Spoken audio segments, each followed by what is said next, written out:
논술 지도사가 알려주는 국어 잘하는 비법.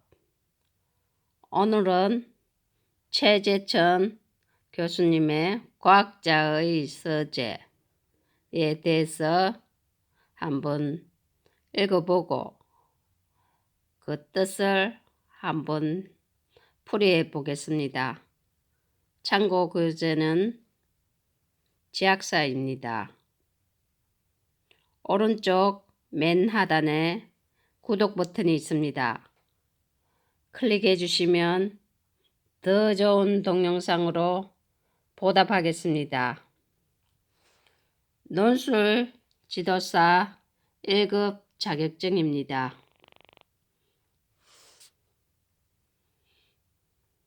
참고로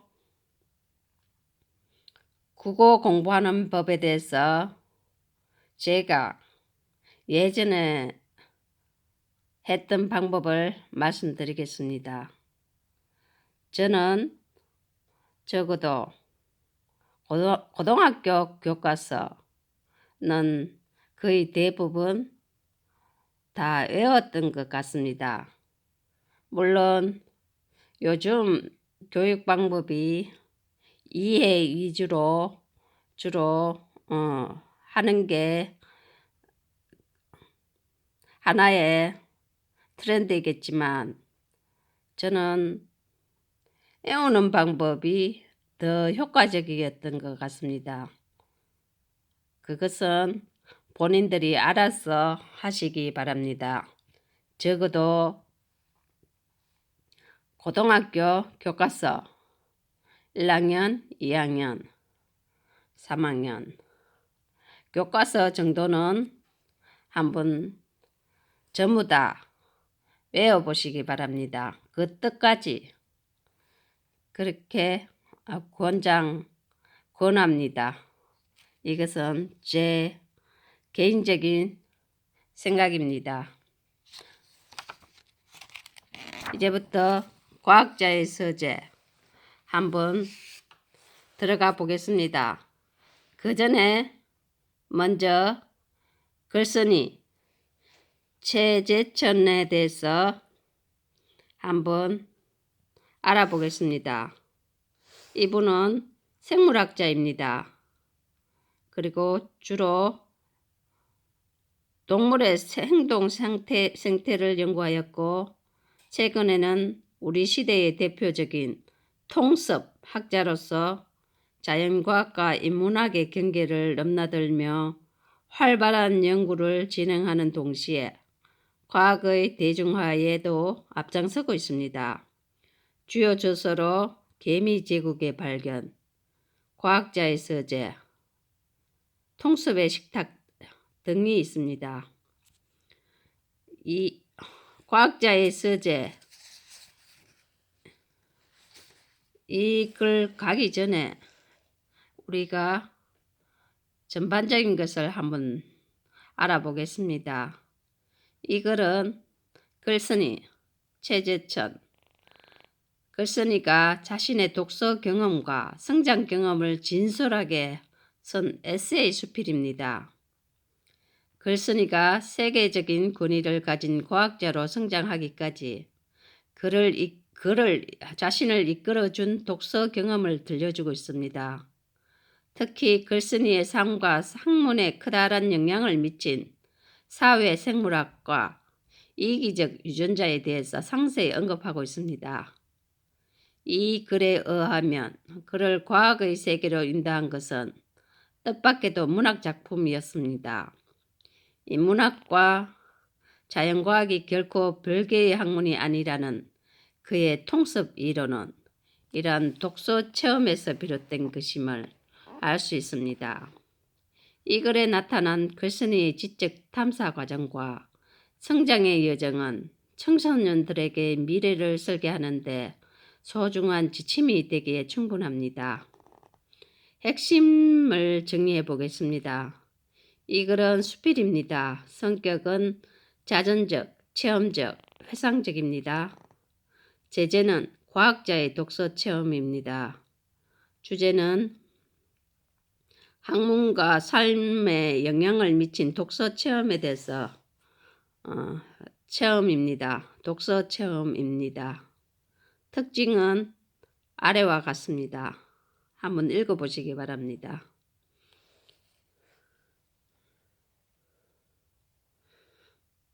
제가 과학자의 서재에 들어가기 전에 먼저 핵심 뛰어넘기 관련해서 한번 읽어보겠습니다.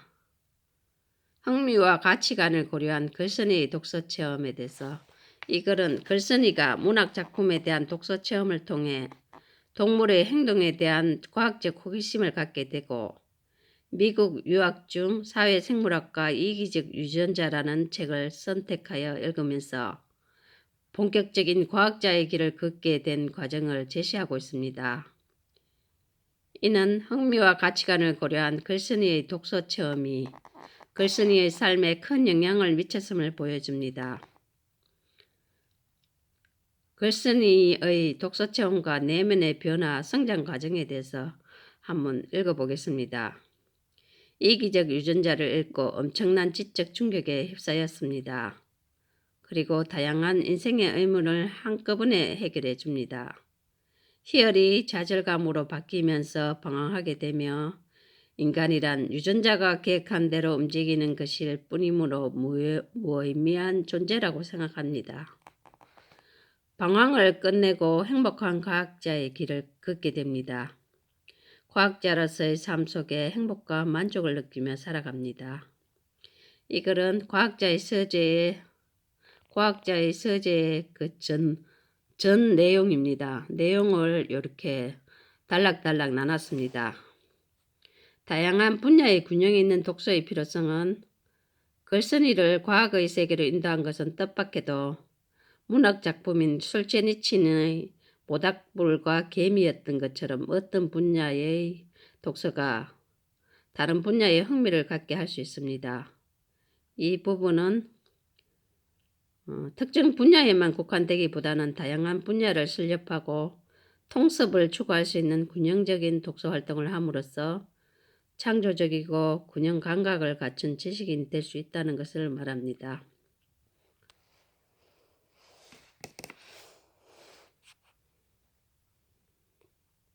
이 글의 구성은 처음,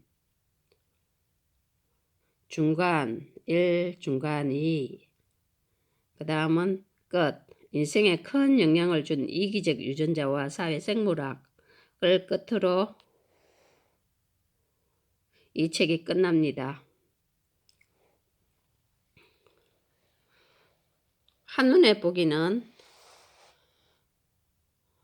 제가 이 책을 끝까지 다 읽을지 알 수 없어서 먼저 전체적인 부분을 설명을 해보겠습니다. 문학이 이끌어준 나와 과학의 첫 만남. 처음에 솔제니친의 수필인 모닥불과 개미를 읽었습니다. 그러면서 동물의 행동에 대한 과학적 호기심이 갖게 됩니다. 그리고 미국 유학 후 사회생물학에 입문하고 윌슨 교수의 사회생물학과의 만남이 시작됩니다. 그리고 도킨스 교수의 이기적 유전자와 만납니다. 그리고 유전자의 관점에서 인생의 수수께끼가 쉽게 풀리는 경험을 합니다. 드디어 발견한 행복한 과학자의 길에서는 이기적 유전자에 대한 학문적 연구에 더욱 몰두합니다. 유전자에 대한 학문적 체험으로부터 새로운 삶의 길을 깨닫습니다. 여유 있는 삶의 자세를 통해 행복과 만족을 느끼며 살아갑니다. 리처드 도킨스의 이기적 유전자는 인간을 포함한 모든 생명체는 유전자의 보존을 위해 맹목적으로 프로그램된 생존기계, 즉 로봇에 불과하며 자신의 유전자를 후세에 남기려는 이기적인 행동을 수행하는 존재라고 주장합니다. 핵심 체크를 한번 해보겠습니다. 이 글은 글쓴이의 실제 체험을 바탕으로 한 수필입니다. 그리고 이 글에서 글쓴이의 가장 큰 영향을 준 학문은 사회생물학입니다. 그리고 이 글은 자신의 전공 분야에만 깊이 파고드는 독서 활동을 통해 전문성을 획득하는 것이 중요하다는 교훈을 준다. 이 내용은 틀렸습니다. 인문학과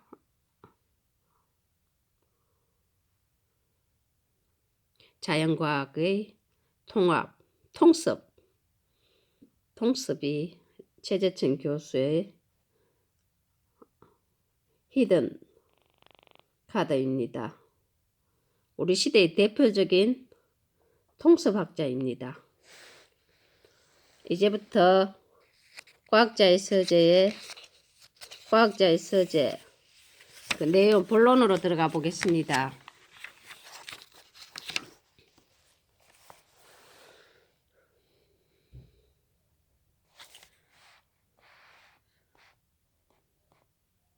먼저 문학을 통한 과학과의 만남.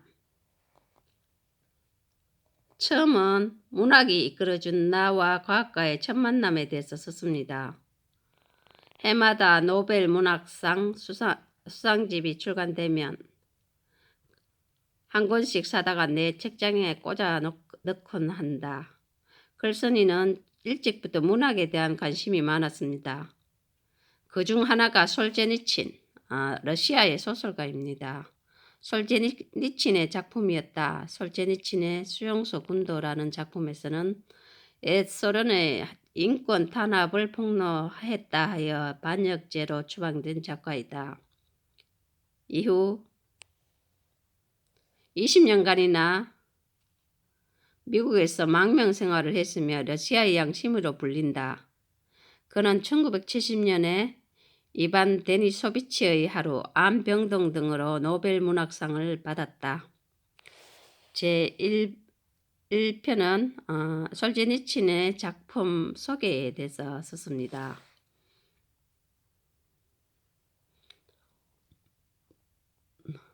그의 작품을 두 번째는 2편은 그의 작품을 읽는 내내 러시아의 침울한 분위기를 느껴졌다. 그런데 정작 내 관심을 끈 것은 소설보다 책 뒷부분에 실린 모닥불과 개미라는 수필이었다. 반쪽짜리 그 짧은 수필이 내 머릿속에 이토록 강렬한 인상을 남길 줄은 그때는 미처 몰랐다. 2번은 1번, 2번, 3번, 4번 그렇게 읽겠습니다. 2번은 나에게 강한 인상을 남긴 솔제니친의 모닥불과 개미. 3번은 활활 타오르는 모닥불 속에 썩은 통나무 한 개비를 집어던졌다. 한 개비, 가늘고 짤막하게 쪼갠 토막을 세는다니 한 개비. 그러나 미처 그 통나무 속에 개미집이 있다는 것을 나는 몰랐다. 통나무가 우지직 소리를 내며 타오르자 벼랑간 개미들이 때를 지어 쏟아져 나오며 안간힘을 다해 도망치기 시작한다. 그들은 통나무 뒤로 달리더니 넘실거리는 불길에 휩싸여 경련을 일으키며 타 죽어간다. 나는 황급히 통나무를 낚아채서 모닥불 밖으로 내던져졌다. 다행히 많은 개미들이 생명을 건질 수 있었다. 어떤 놈은 모래 위로 달려가기도 하고 어떤 놈은 솔가지 위로 기어오르기도 했다. 그러나 이상한 일이다. 개미들은 좀처럼 불길을 피해 달아나려고 하지 않는다. 가까스로 공포를 이겨낸 개미들은 다시 방향을 바꾸어 통나무 둘레를 빙글빙글 돌기 시작했다. 그 어떤 힘이 그들을 내버린 고향으로. 여기서 내버린 고향이란 통나무입니다. 다시 돌아오게 한 것일까? 3번은 모닥불과 개미를 인용했습니다.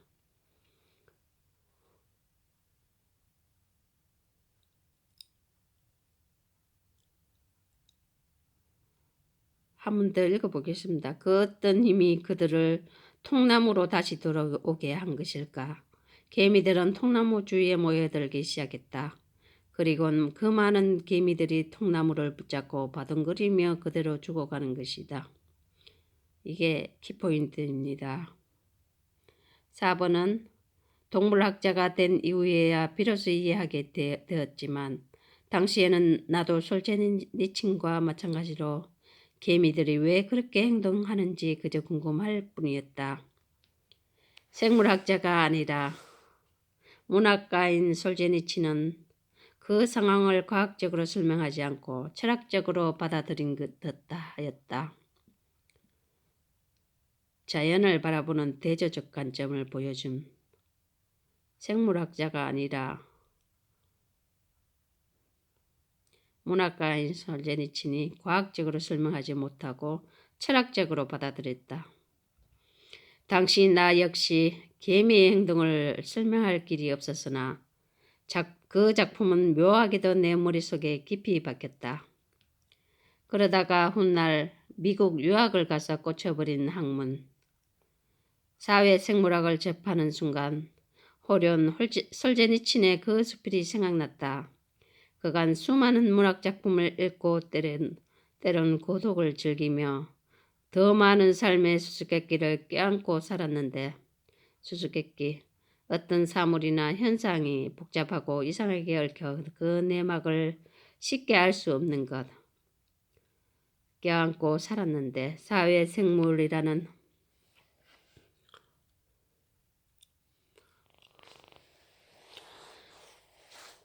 학문이 그것을 가지런히 정리해서 대답해 주기 시작했다. 모닥불과 개미를 찾아 영어로 읽어보았다. 혹시 다른 느낌이 들까 싶었지만 그렇지 않았다. 지난날 읽었을 때와 감흥이 비슷했다. 분량이 워낙 짧아서인지 번역이 완벽했던 것 같다. 나는 사회생물학을 공부하면서 개미로부터 이타주의를 발견했다. 이타주의라는 것은 사랑을 바탕으로 자신을 희생하면서 타인의 행복과 복리를 증진시키려는 생각입니다. 4번은 사회생물학 연구의 동기가 된 모닥불과 개미.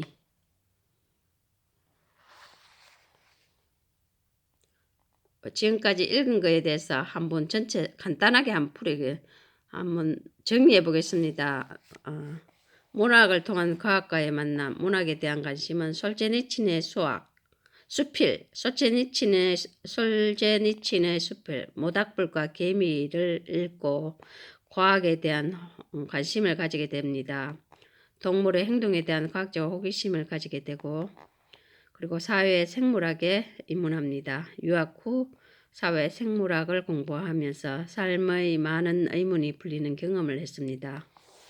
모닥불과 개미를 읽고 느낀 인상은 불을 피해 달아난 개미가 다시 돌아와 통나무를 붙잡고 그대로 죽어가는 모습을 보면서 개미의 행동에 대한 과학적 호기심을 갖게 됩니다.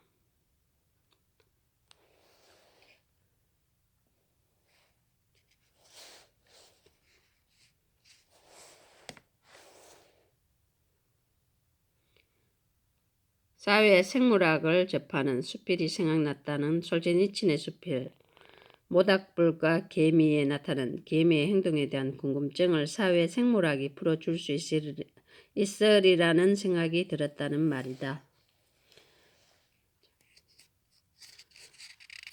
처음 부분은 생물학과의 만남을 이어준 모닥불과 개미. 문학이 이끌어준 나와 과학과의 첫 만남에 대해서 처음 부분을 썼습니다. 다음은 중간 부분입니다. 인생의 수수께끼를 풀어준 책.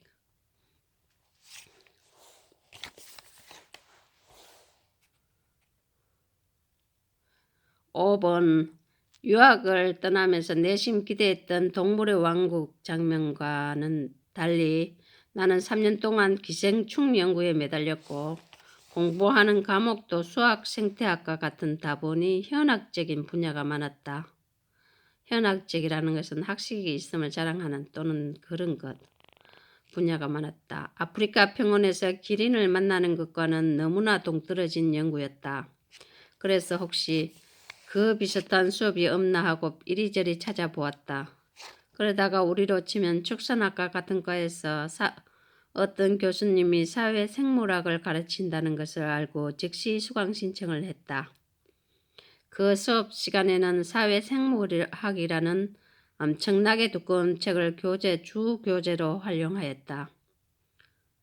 생물학자로서의 글쓴이의 삶에 큰 영향을 준 사회생물학과의 만남을 말합니다.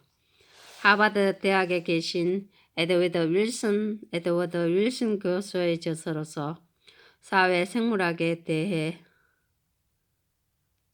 일대 논쟁을 일으킨 유명한 책이라는 걸 나중에 알았다. 그걸 몰랐을 때는 책을 읽는 내내 세상에 이런 학문이 있구나 하는 강렬한 느낌을 받았다.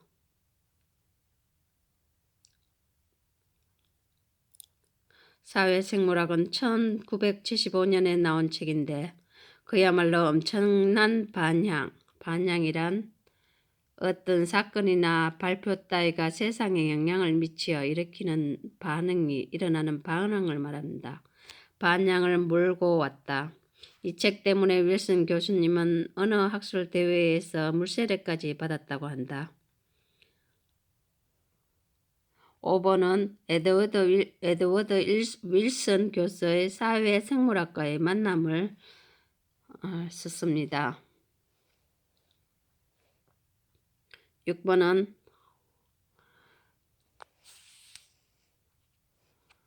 그런데 사회생물학을 읽으면서 발견한 또 다른 책이 바로 이기적 유전자이다.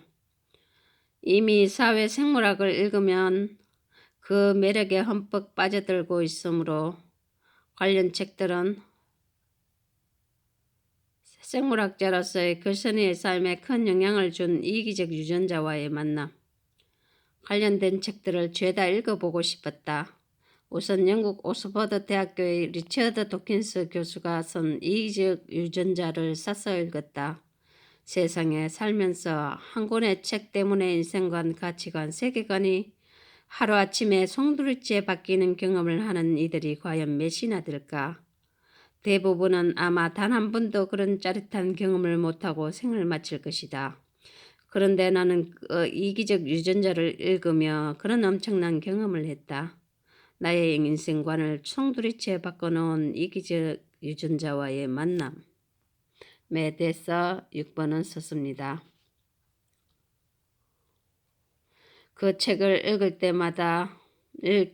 때만 해도 내 영어 실력은 그렇게 출중하지 못했다.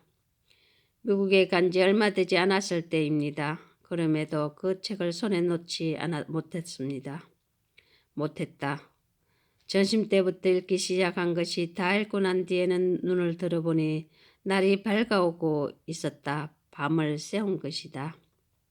나는 붕 떠 있는 기분을 느끼며 밖으로 나왔다. 엄청난 지적 충격에 휩싸인 데서 느끼는 기분. 해가 막 뜨려는 뿌연 새벽이었는데 내 눈에 보이는 세상은 어제 점심 이전과 완전히 달랐다. 새로운 지적 세계에 눈을 뜸. 오랫동안 의문이었던 많은 문제가 서서히 답을 드러내는 듯했다. 7번은 이기적 유전자를 읽고 난 후에 지적 충격. 8번. 이기적 유전자는 그야말로 유전자의 관점에서 이 세상 모든 것을 재해석하는 책이다. 나에게 삶을 바라보는 새로운 관점을 제시했다.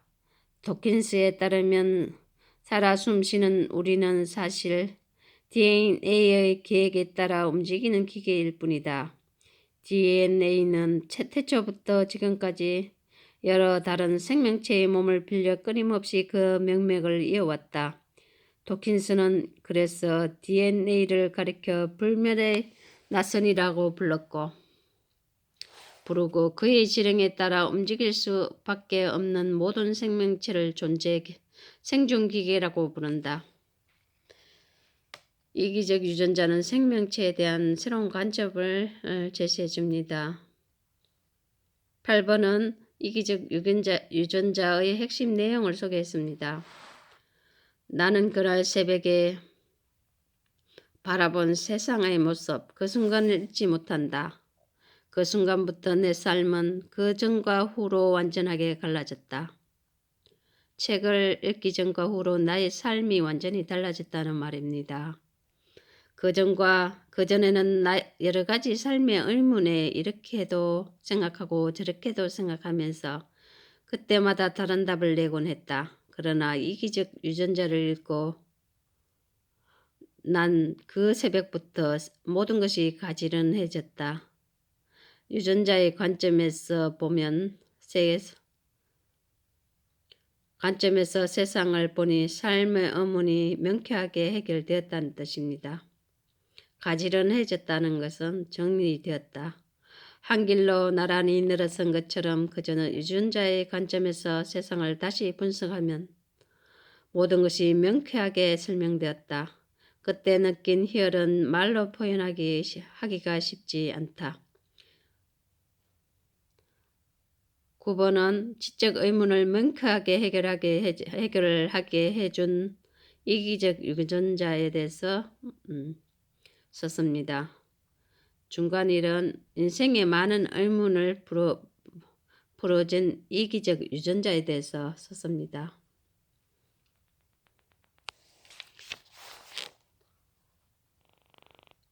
이 부분을 한번 정리해 보겠습니다.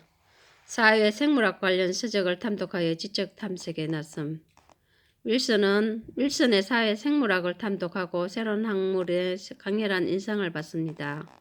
그리고 도킨스의 이기적 유전자를 탐독합니다. 엄청난 지적 충격에 휩싸이며 다양한 삶의 의문이 명쾌하게 해결하는 경험을 하게 됩니다. 이기적 유전자의 핵심 내용은 모든 생명체는 자신을 유지하려는 DNA의 계획에 따라서 움직이는 생존 기계에 불과하다는 내용입니다.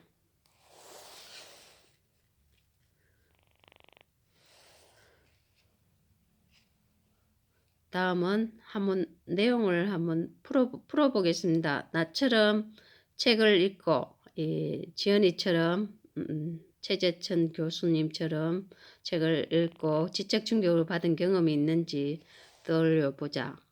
여기 내용은 나는 헤르만 헤세의 데미안을 읽고 내 안에 또 다른 나를 발견하는 경험을 했다는 또 다른 내용도 될 수 있습니다.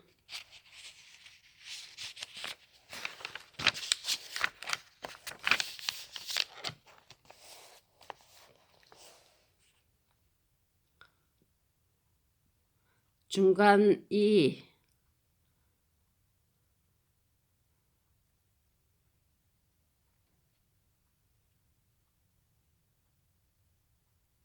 중간 2는 드디어 발견한 행복한 과학자의 길에 대해서 썼습니다.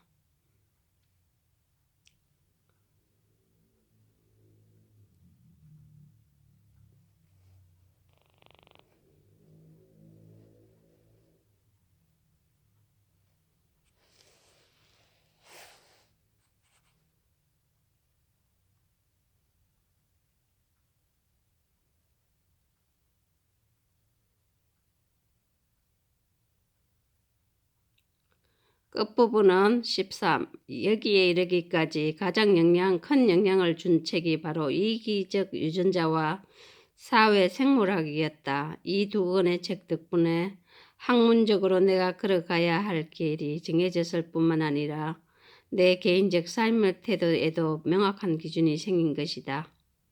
13번 끝부분은 나의 삶에 가장 큰 영향을 준 책은 이기적 유전자와 사회 생물학이라는 것을 적었습니다. 끝부분은 인생에 영향을 준 책, 이기적 유전자와 사회 생물학에 대해서 나타냈습니다. 오른쪽 맨 하단에 구독 버튼이 있습니다. 클릭해 주시면 더 좋은 동영상으로 보답하겠습니다. 이상입니다.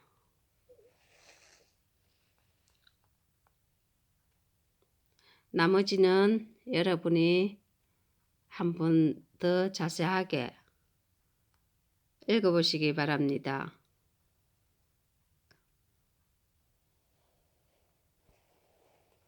오른쪽 맨 하단에 구독 버튼이 있습니다. 클릭해 주시면 더 좋은 동영상으로 보답하겠습니다.